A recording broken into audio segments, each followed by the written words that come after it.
not the first meeting he's late for. As I was told, I was probably about a year sober. I was driving to Gainesville. It's an hour to Gainesville. I get in a meeting and I'm late. And the old man looks at me and said, "What's wrong, John?" I said, "Well, I'm late." He said, "Son, you're only late for one meeting. Your first one. The rest of them you just ain't on time." He said, "Don't ever think you're late. You just ain't on time." Okay. So what it doesn't say and what it does say is two different things. This is a prayer I use 3 times a day. This is, all of us have different prayers that we love, but I always love the meaning behind, here I am, good and bad. You ever notice how we like to hang on to the good a little bit? So we want to sport that around. You want to show that. You want to expose you good. You'll take care of that. God, I love you, baby.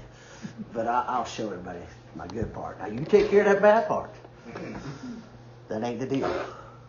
And the first time, my experience is, the first time I got on my knees to do this prayer, he removed enough of the selfishness, the self-seeking, the dishonesty, and the fear to make my 9-step amends.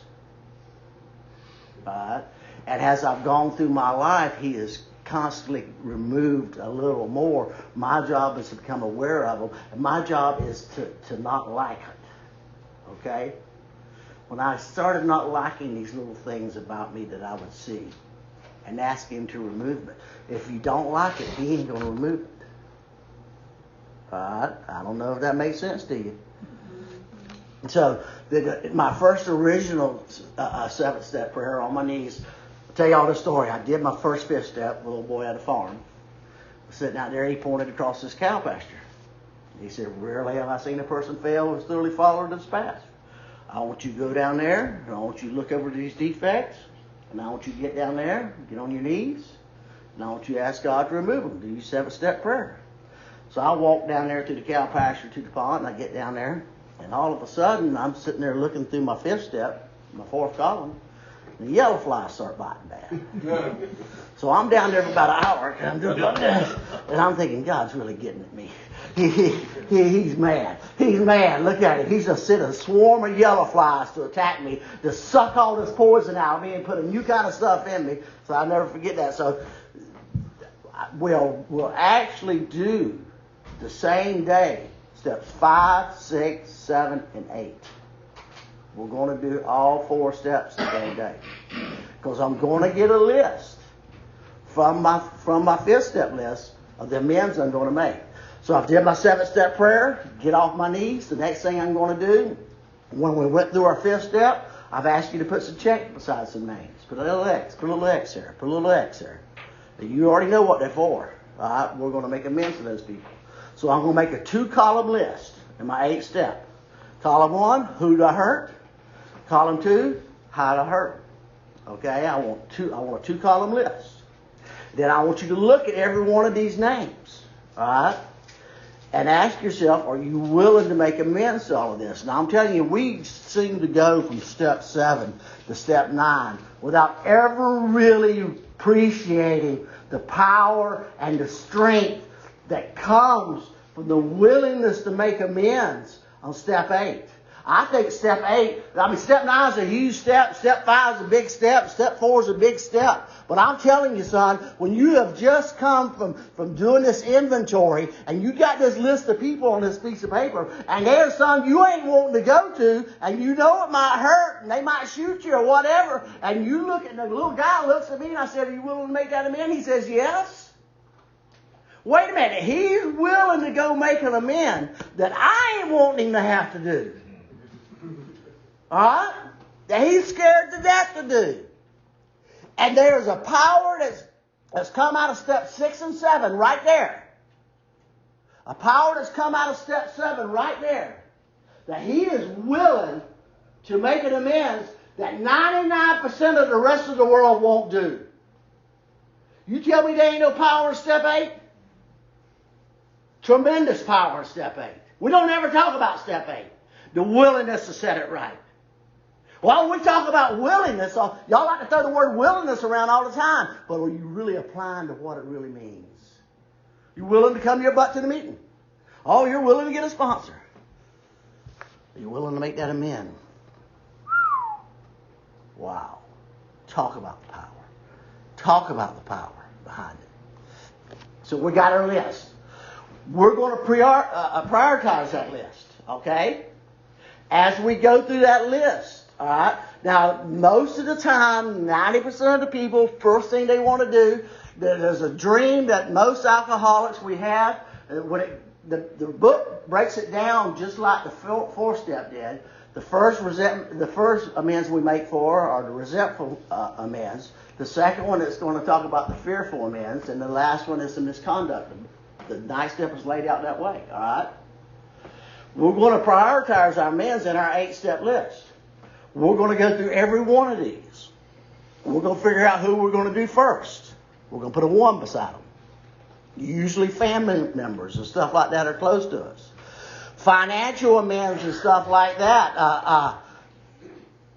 There's a dream that most alcoholics, they want to get a big sum of money and we're going to go pay everybody off at one time. It ain't going to happen, boys. This ain't going to happen. So our first financial amends, we're going to look for amends that's going to keep us from working. If I owe traffic fines, it keeps me from driving to work. If I got back child support. I know you want to pay your buddies off and your family off. I know you have a desire to do that because you want to show them that you're doing something. But folks, the first thing we have to do, as far as it comes to financial amends and all these other fear stuff we got to do, we got to face these other stuff that's going to keep us from getting a job, that's going to keep us from providing for our families and ourselves, okay? Because our seventh tradition says we are self-supporting through our own contributions. And that applies to me as well as the group. You understand? Those traditions apply to you. See, I'm supposed to be self-supporting through my own contributions, just as well as this group is, okay? If it's good enough for the group, it's good enough for Johnny. All right? There's nothing that's good for the group that ain't good for Johnny, okay? It's the same dadgum stuff, baby. There's 36 principles here. There's not 12. So we're going to prioritize anything that's going to keep me from working, anything that's going to keep me from driving to work, anything that's going to get me arrested, stuff like that. We're going to face criminal things that we're going to have. Now, as a sponsor, do I have the right to tell somebody, well, you're wanted by the law, you'll turn yourself in? We're going to deal with some tricky stuff here. First question we have to ask, if he's in jail, how's he going to pay his bills? Now, it's different if there's warrants out for him. If there's warrants out for him, guess what? It's just a matter of time. It's just a matter of time. Things that you've done that you haven't been prosecuted for, do we go right then and admit to them? We have to really, and it's hard for me to look at a boy and say, all right, you broke this law. I want you to go turn yourself into the law. I want you to spend the next 10 years in prison. I want your kids to starve. All right? I have heard the worst case I heard. Fellow was messing, and it was in a sister fellowship. It wasn't in Alcoholics Anonymous. A fellow married to this girl, and he had an affair with the fellow's sister, with the wife's sister. Oh, you've got to admit this. You've got to go set this right. And the minute I heard this, I said, tell me he didn't do it. Well, he went and told his wife. She went and told Mama. Now, the two sisters don't talk to each other, and the man's divorced, and the mama has to see one daughter and then leave that house and go see the other daughter. If you have questions about what to do about a particular amend with you or somebody you are working with, ask advice. A lot of times the guys I'm working with, there'll be a particular amend that I don't know what to do, and I'll look at them and ask them, say, can I ask my sponsor about this? All right? In the Fellowship of Alcoholics Anonymous, we are blessed. We are blessed with people with all kinds of skills. We have accountants if we're having legal trouble. If you're not an accountant and you're working with a boy that's got some IRS trouble, say, let's go talk to him. See, sometimes when we get to sponsoring people, we think we're supposed to have all the answers for the guys we're working with. No. We're supposed to have the road pathway to the answer. If you're working with a guy and he's got some legal trouble, have sponsored probably 10 different lawyers in my lifetime. Wouldn't it be stupid for me to be giving this boy legal advice, knowing that I've sponsored these boys, and all I got to do is pick up the phone and say, hey, look, baby doll, I'm working with this little guy. Here's the situation. What do you think we ought to do? Okay? All right? I've sponsored several doctors over the years. Still do. Wouldn't it be stupid for me as a redneck sawmiller to be giving medical advice when I could pick up the phone and say, hey, baby doll, I'm working with this little guy here and everything. What do you think we ought to do? Folks, we have a talented fellowship here. We have from mechanics to medical, all right? We have from aeronautical, all right, to technological, okay? Make use of it. We got some boys that's been through some situations and know things about things. And I know that you're sponsoring the little guy, the little girl, and I know that you want to help. But take time to seek out to say, all right, let's look back. Let's look back. There's been many a times when I've been going through the amends list with people on the 8-step list that I have told them point blank. I said, look, we both need to go home and pray about this. All right? All right. So I've got my 8-step list. We've gone through it. We've looked at it. If there's some that he's not willing to make amends for, what do? We pray for the willingness. Generally, they're going to fall into kind of about 3 or 4 categories, okay? There are people that you know where they are, and you're willing to make the amends. So we go do it.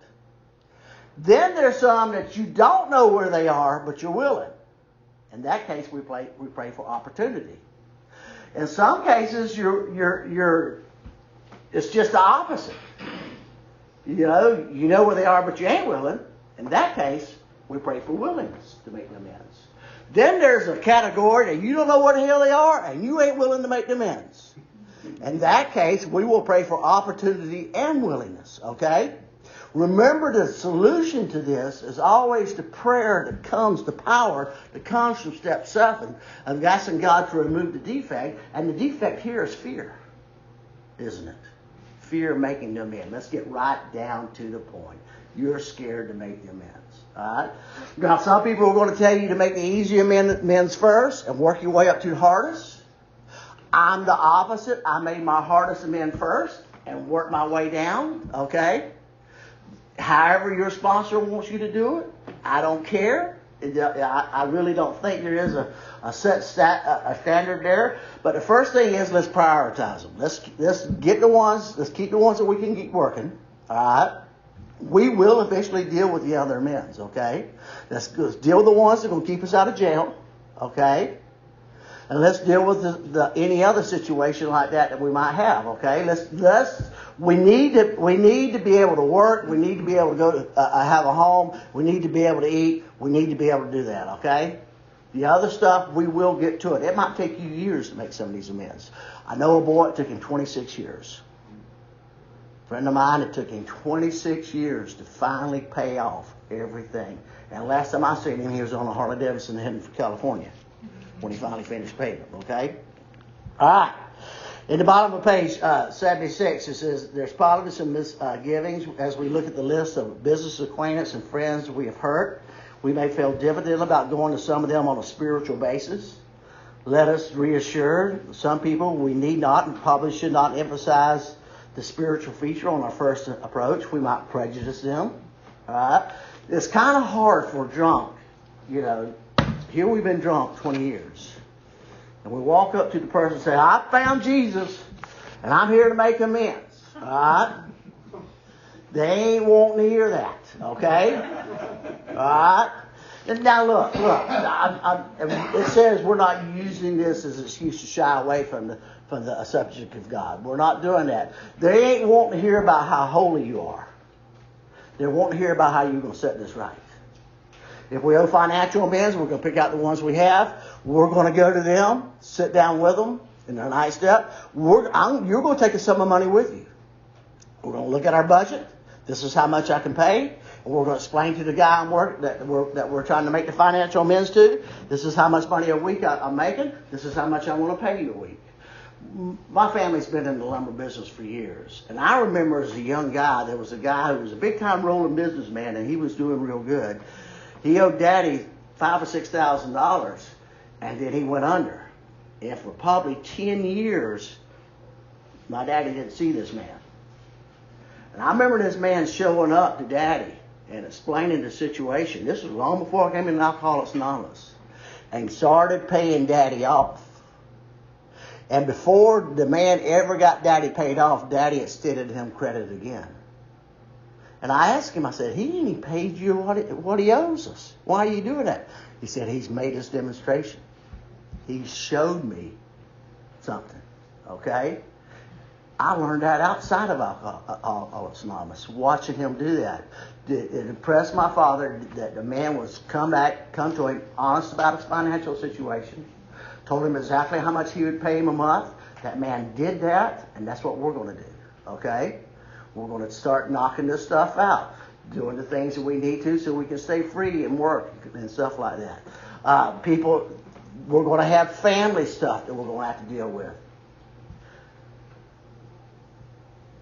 Family amends can be tricky. Usually amends are going to break down in this way. When we go to make our amends, we kind of coach our boy up. First thing I want you to do, we're going to rehearse what we're going to say. We're not just going to go in there, and the book talks about we don't go in there. When we figure out who we're going to make, I'm going to talk to you about how we're going to do it. Okay? We're going to approach the guy. We're going to hold our head up. We're going to look him in the eye. We're going to make our amends. All right? After we've made our amends, we're going to leave or change the subject. We're not going to sit there and looking at them. Expecting them. See, the worst thing about making amends, the number one killer for making amends is expectations. All right? You get all these expectations in your dadgum head. I'm going to go in there, and I'm going to tell them what kind of SOB I've been, and they're going to see how wrong I've been and how I've humbled myself now, and they're going to say they forgive me, and we're going to hug, and we're going to embrace, and it's going to be all right. It might not happen that way. All right? Some of them might tell you to catch a rabbit. All right? After you make your amends, and get out of here. If that happens, you simply look out and say, I don't blame you. I wouldn't forgive me either. I had to do this, okay? So the first thing when we go to make amends, first thing we're going to tell the person is why we're there. We're going to sit them there and say, I don't know if you know this or not, but I'm in Alcoholics Anonymous, and I'm on step 9 where I make amends. We're going to tell them the exact reason I'm there. That reason they don't think I'm there to beat them up about something, to borrow more money, or to tell them how bad they were, okay? Second thing I'm going to do is I'm going to tell them how I harmed them. All right? I did this. There is an exception to this. With family members. Okay? With family members, I will tell them how I think I harmed them, and then I'm going to ask them, I said, I probably harmed you in ways I don't know. 90% of the amends that you make, you know exactly what you did. You stole their bicycle, or you robbed their car, or you ran over them with the truck, okay? But with family members, we don't know there's something else that might be in there that we did, that we don't even realize we did, or we didn't do and they thought we did. Okay? So we're going to give family members this opportunity to air their grievances, okay? Because we might have missed something, or they might thought we've done something. You know, you get to live with a dadgum drunk after a while. We might not have done it, but sound like you've done it. You know what I mean? I think you did it. You know, let's give them, these family members, a chance to air this stuff, all right? So I'm going to tell them what I done. Ask if there's anything else with family members. I'm going to ask them for forgiveness. I'm going to ask them how I can set this right. And the last thing I want to tell them is that if you need me, call me. And by God, if they call you, you go. You understand? This is about bringing the relationship back together. You run your happy butt down there, throwing a few dollars you own, or apologize and say, see you later. What kind of mend is that? We're there to mend this relationship. And the final part of that, if you need me, please call me. Putting ourselves at their disposal is probably as big as part of the amends as you can do. Okay? There also another form of amends that we don't talk about in Alcoholics Anonymous, and I don't know why the hell not. It's not the harms we did people. It's the things we didn't tell them. Folks, we drunks and dope addicts out there have had people that stood beside us even though we did not deserve to be stood beside. We had still people and mothers and fathers who were still in our corner even when we did not deserve it. And we have never told them thank you. We have never told them thank you for not giving up on me. We have never told them thank you for helping me. We have never told them thank you.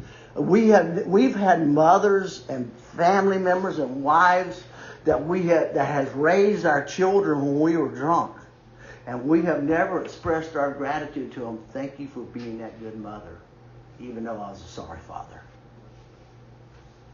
There are things that comes in the men's list that's more than damage done, folks. It's things that we have omitted. Because a lot of us have faithful wives. My wife stuck by me. How long would you have put up with you? About 15 minutes. But we've had loved ones. Don't you look at me in that tone of voice. We've had you either. We've had loved ones who stuck beside us even though they hated everything that we were doing. And you want to run and tell them you're sorry for being a drunk. Well, they know you are. Because they love you. They know you. They know you, that wasn't you. But we need to express our love and gratitude that we recognize the person that they was. That they stood beside you no matter what. Some of our mothers, just even though we were terrible children, they supported us. They were up before what we were, scrambling for food to feed the family. Some of us had alcoholic fathers and mothers, and the other parent was doing everything they could do to keep the house together. So you would have some semblance of stability in your life. We need to tell them we recognize this. We've had different ministers and loved ones and clergy and social workers and things like that were constantly trying to help us. And we want to write them off in the ninth step. You ever go back to them and say, thank you. Thank you. It's part of the men's stuff. All right? Because a lot of times what we need to make amends for is what we didn't tell them. Understand? There's going to be a lot of men. It's going to go through making financial amends and stuff. Then it gets to talking about people that we can't find. We write them an honest letter. All right? And I'm more of a letter person than I am a phone call person. I'm telling you about writing a letter. You sit down, your happy little bud at the desk. You write the letter. Okay? All right? You find the address. You put the stamp on the letter. You mail that letter. Okay? They get that letter. They can look at it. They can read it. They can tear it up. They can put it up and read it later. But there is more power in a handwritten, personally mailed letter. Now we want to try to text them. I'm sorry. People you can't, that you're not living. No. Take the time. Sit down. What it shows by you doing this is that you're genuine in it. Because folks, I know it's harder to write a letter than it is an email. Y'all ain't got to tell me, and I can't read and write that damn good. You know? It'd be a lot more easier for me to do that thing on something on the phone because I can't spell that good, and it's got all that spell check stuff. You know what I mean? It kind of writes it for you almost. But that effort of doing that is huge. Okay? The effort of doing it. There are going to be times when we owe amends, and there's one rule. Now listen to me. If you're going to make amends to Mama and Daddy, and Mama and Daddy are living together, do not make amends to Mama today and do Daddy next week. you understand? This is what happens. They lay down together that night. Mom says, well, Junior made amends to me for everything he's done. Dad says, well, the little bastard ain't said a damn word to me. All right. Some amends, will we sit families down together? Yes, we will. Okay? There's nothing wrong. But do not, if they're living in the same household, let's deal with both of them on the same day to avoid further resentment. Because I've seen it happen, okay? Some of these lessons are bought lessons that I've seen guys make mistakes with, what we're talking about here. So let's do them both. With family amends, our family amends, should you do individual? You know what? You know your family as well as anybody else does, okay? There is a class of amends that many people of us try to avoid because we don't know how to deal with it. And it's amends to those people who are passed on. They're gone, or we can't find them. And I don't know how many cases of these. I've had dozens of them. About 15 years ago, this old guy's passed on now. And any of these I share with you, I have permission. It might be long. I don't know how long. I went to a meeting out of town. I generally don't go to. I went over to Keystone to a meeting, and I was sitting there. And this old man, I've never seen him before, big old tall man, walks up to me, looks at me. I got out there a little early, and he sits down beside me. He looks at me kind of mad. I said, what's up, old man? He said, I'm 25 years sober, and I'm thinking about going home and blowing my brains out. I said, when's the last time you worked the steps? 25 years ago. I said, let's work the steps again. If you want to shoot yourself, I'll loan you my pistol. I got a good one. But it kind of pissed him off a little. You know what I mean? He said, all right. He lived in another town. He lived in Middleburg. We started going through it, and he finally came honest. When he was in the Army, he was on the gunship in Vietnam. Helicopter gunship. They pulled up. They were flying over a civilian area. And there was a civilian Vietnamese guy out there feeding ducks. Pissed him off. He killed the guy. And it ate his lunch for 25 years. I said, I got to pray about this one. I went home that night and I was laying in bed and I prayed about it. I don't know what do I do here? Yeah, because we don't know where the guy. Nothing. Hell, that was half a world away. 30 years ago. I'm laying here and it came to me. Ducks Unlimited. So I go back 2 days later. I see him. We meet again. I said, guess what we're doing, baby? He said, what? I said, we're joining Ducks Unlimited. He said, that's the craziest thing I ever heard in my life. I said, yeah. So what'd that guy love? Ducks. See, step 8. He became willing to do it right then. He said, okay, let's figure it out. So he joins Ducks Unlimited. All right. I said, we cannot find this guy. We can't do anything. But what we can do is honor what he loved. And a lot of our men are going to fall in that thing. All right? He said, I don't know if y'all know this, but like 70% of Ducks Unlimited's budget goes to duck restorations. I know they're a bunch of duck hunters, but they'll buy land and feed and stuff like that, so there's more ducks. Okay? And I said, we're going to get behind that. He says, it's crazy, but I'll do it. Step 8. The power entered right there. Next thing you know, I'm getting Ducks Unlimited hats. He's bringing me hats. Next thing I know, he's on the banquet committee. Next thing I know, and it was probably about 3 or 4 months later. I mean, this is a big, tough, old ex-Navy guy, and he's in tears looking at me one night, and he's holding me. He says, every time I walk through the door, I tap it for him. I tap it for him. Wow. Another old boy I was sponsoring. He'd been sober several. I went on this run, and I still do, of getting guys who've been sober a lot longer than I had. And us old fundamentalists, big book fundamentalists, everybody stays away from us. They're fundamentalists. They're book toppers. They ask us on fire, then they come talk to us. Then he came to a door.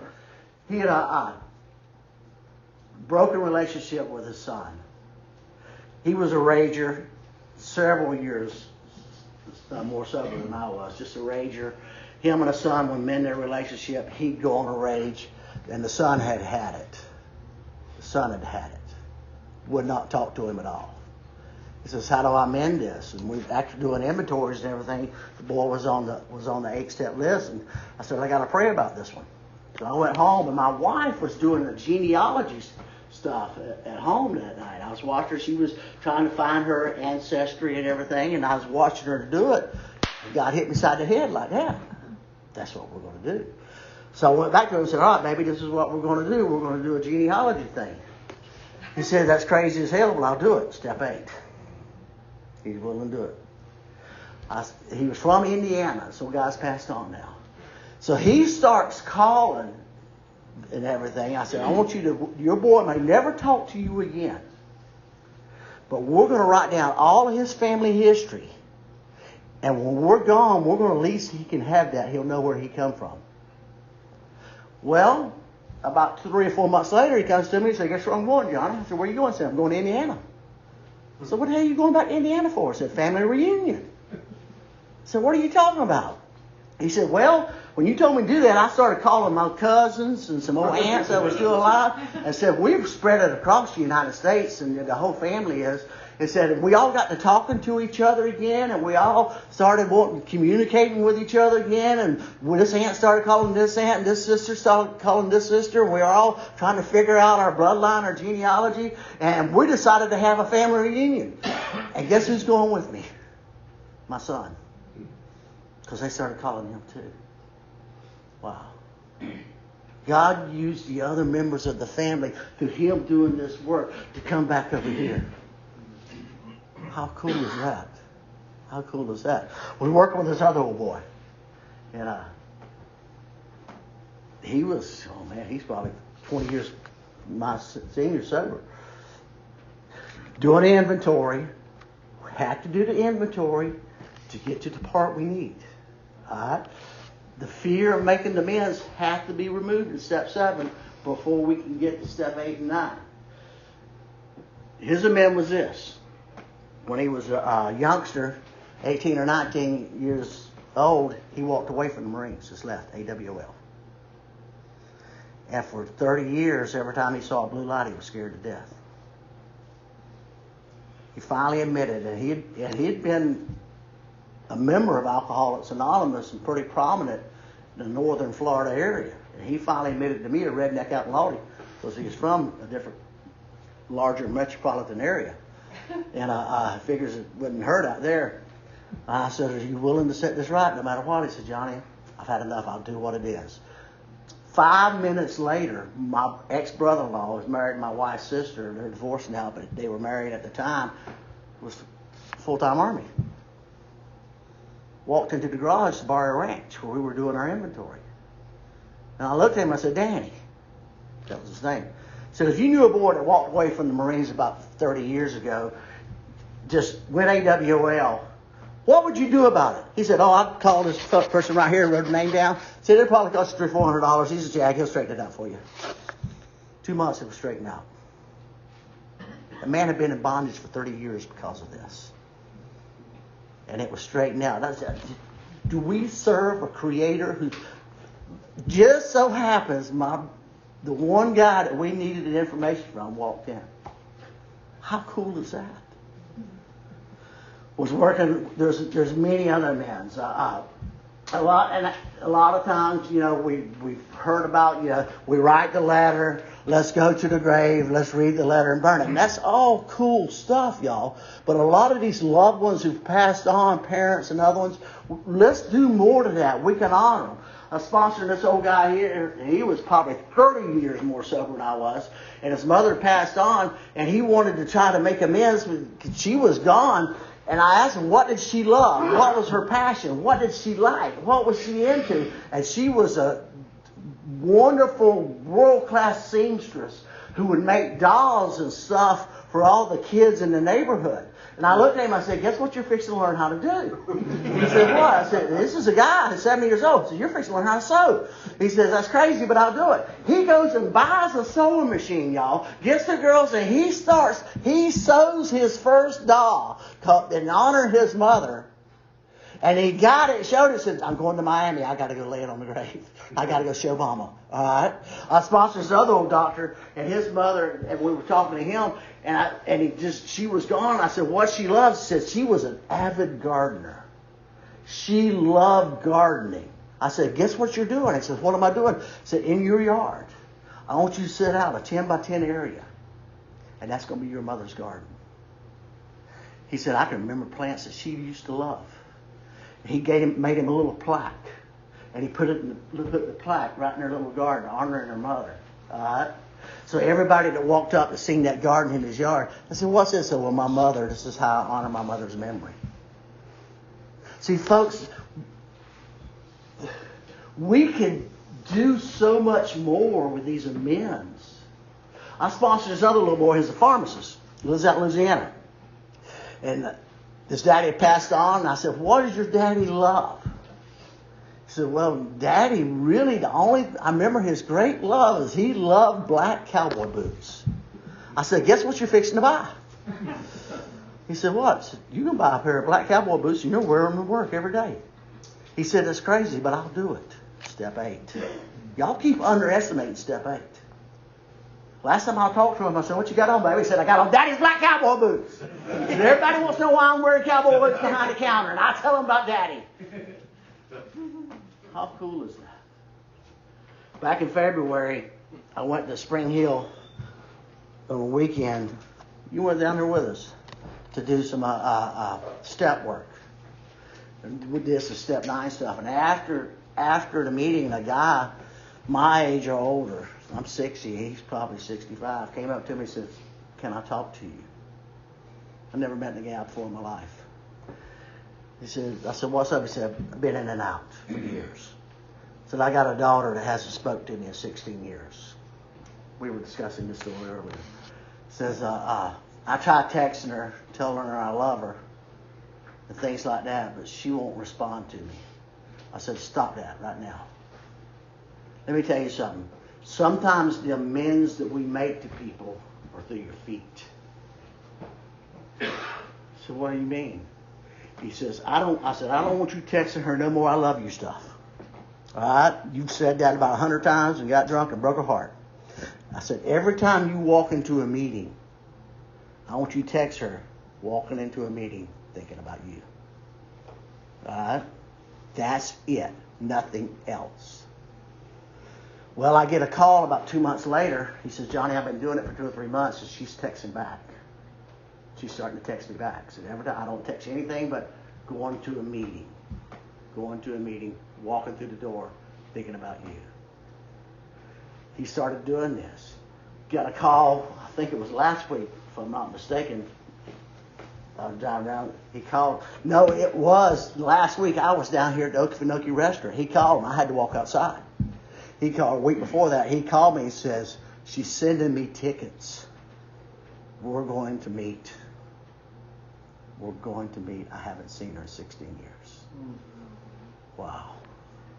Some of these amends that you will have to make will take perseverance. See, a lot of times as alcoholic drug addicts, we want immediate gratification. It might not happen. Okay? Remember, the enemy always gives you the best up front, and it's downhill from there, ain't it? All right? Alcohol and drug addiction was that way. The alcohol was best in the beginning, wasn't it? And then it was downhill, wasn't it? With God, it's going to be a little different path. It's going to start downhill, and we're going to have to work uphill. Okay? The best is yet to come. Now, a lot of times with a lot of these amends, it's going to be that way. All right? That we're going to have to walk through a lot of stuff to do it. Now, there's people who talks about living amends. I think living amends is actually the 12th step, practicing the principles in all our affairs. I don't know, you know what I mean? I can't find anything in my book about living amends, but I think that I understand what you're trying to tell me.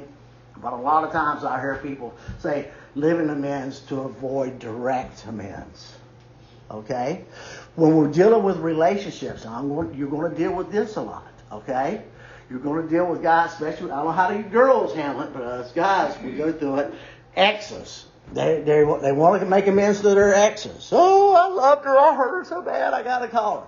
Well, wait a minute. You stop right there. I know you loved her and you hurt her so bad, but you ain't calling her. All right. First thing we're going to do, we're going to find out if she's in a relationship or not.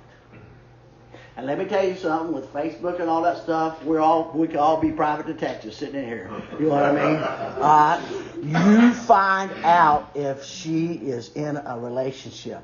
If she is in a relationship, you are leaving her butt alone. You are not walking your happy butt up to the door. She walks through the door, husband in tow or boyfriend in tow, and you look at her and say, I'm sorry for screwing you over. And he says, who is this and how the hell he screwed you over? Well, you ain't going to call it. We're not going to do that. There are some of these on the personal relationship stuff that we are going to have to leave alone. You understand? Because we can cause more damage. All right? I don't know how it affects women. I only know how it affects men. And I have had to deal with this dozens of times, and it eats them alive. Abortion. I don't know how, ladies, I'm not talking to y'all. I'm talking to men. I've worked with guy after guy after guy after guy who talked to their wife or girlfriend or whoever and have an abortion, and it has eaten them alive. In their heart, they believe that they are disqualified for having a family because of what they do. That's the feeling they have. All right? Guy after guy after guy after guy. Now, their first inclination is they want to go make amends to the girl. I said, no, you are leaving her alone. She may have dealt with this. She may not have dealt with this. But you are leaving her alone. We're not bringing this pain up that you first forced her into. All right? We're not doing that. Your amends is to God and the baby. That's who we're making amends to. And there are all kinds of ways we can do that.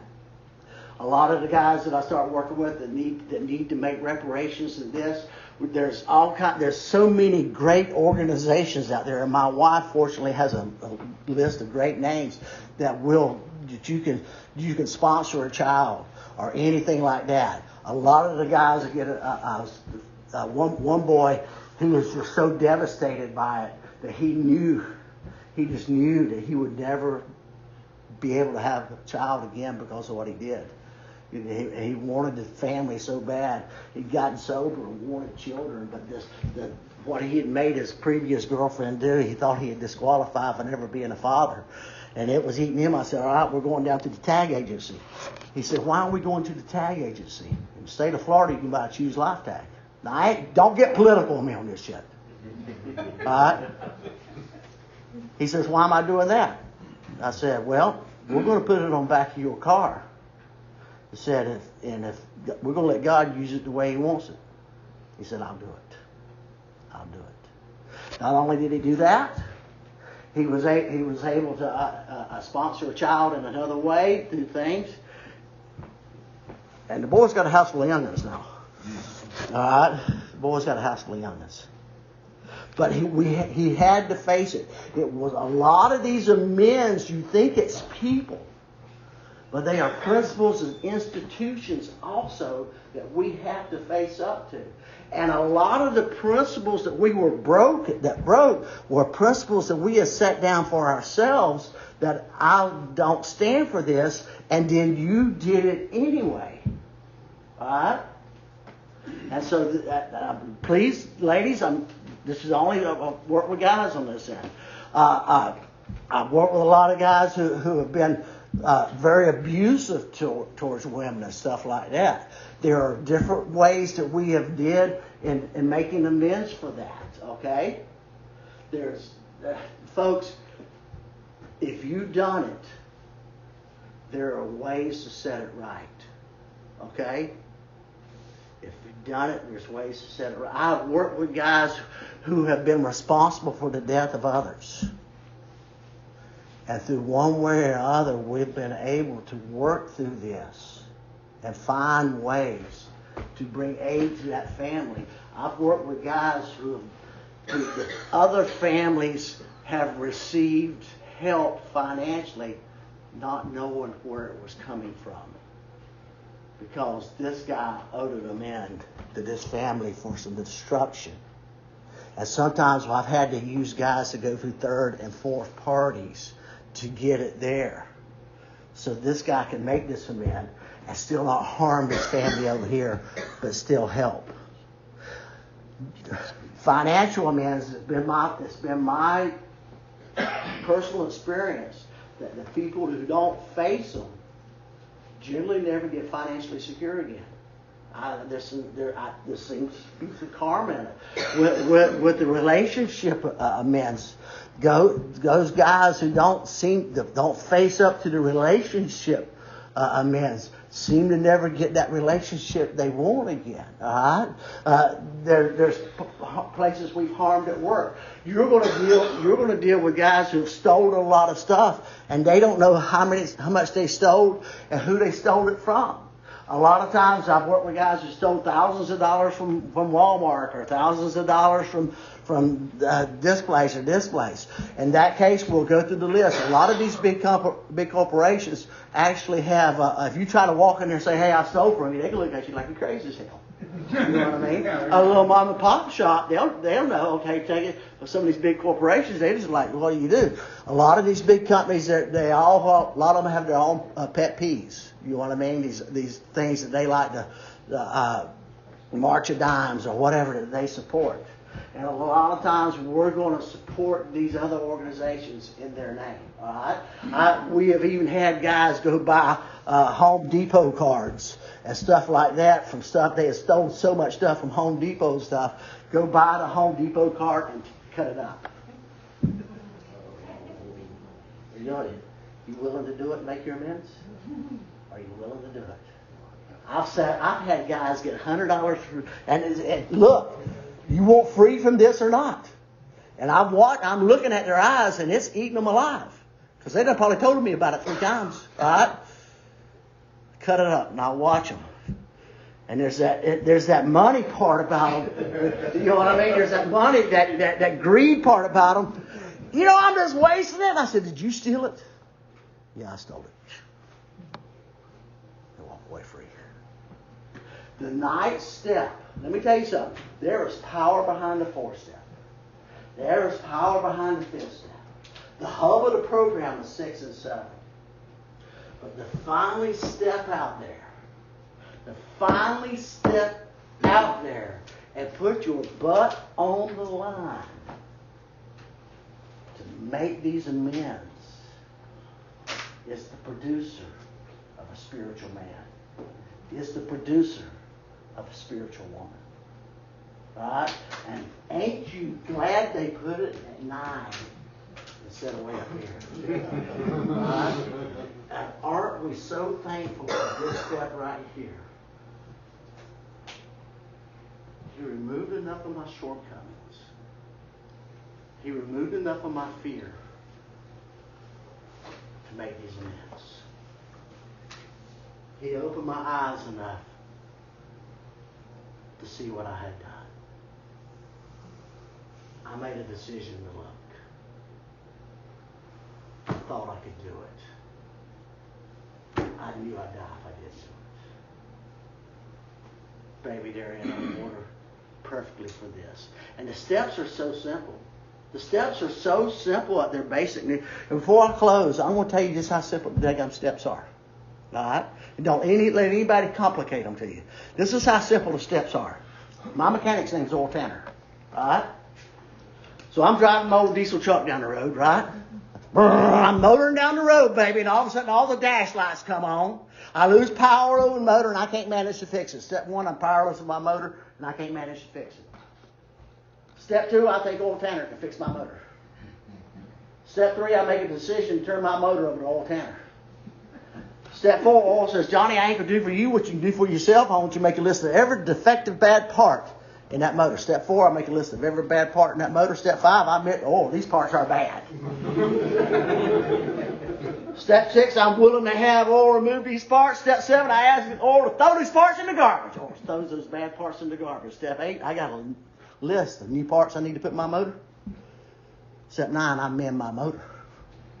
Step 10, I continue to take personal inventory of my truck. I ain't just checking oil, baby. I'm checking the air and tires, air filters, everything. I'm looking for any little defect in that truck, all right?